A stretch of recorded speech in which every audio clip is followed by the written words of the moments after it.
Hello guys, anam mi pithe kei chau katam le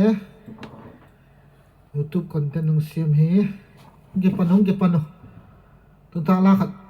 sai tu a itun thu ti kha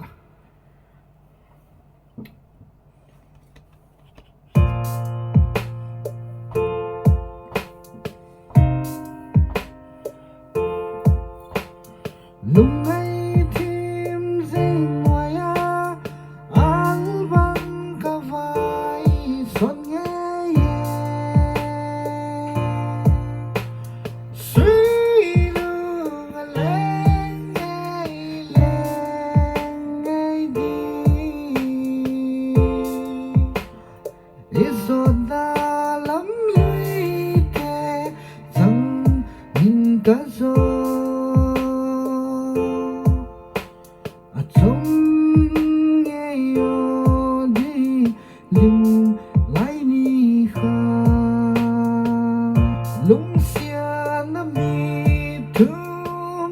lấy mu sa kim happy na lam tuang lấy giọt bia lung ai ni te lấy tha muôn hi là tâm đầm nên chung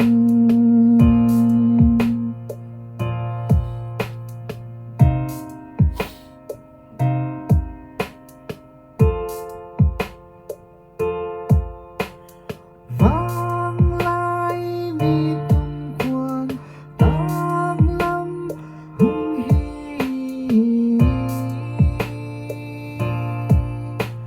suy lung a leng ngay đi izot da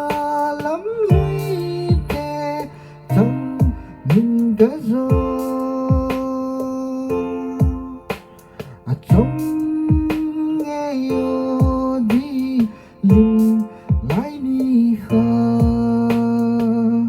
lung xia na mi thum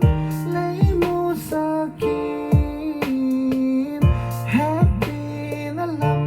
tuang lấy giọt bia lung ai ni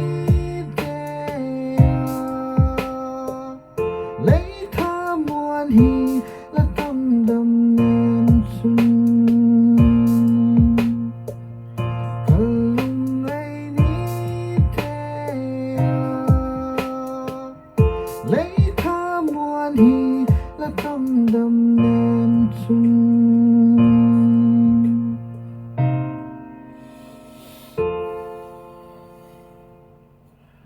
Hello guys.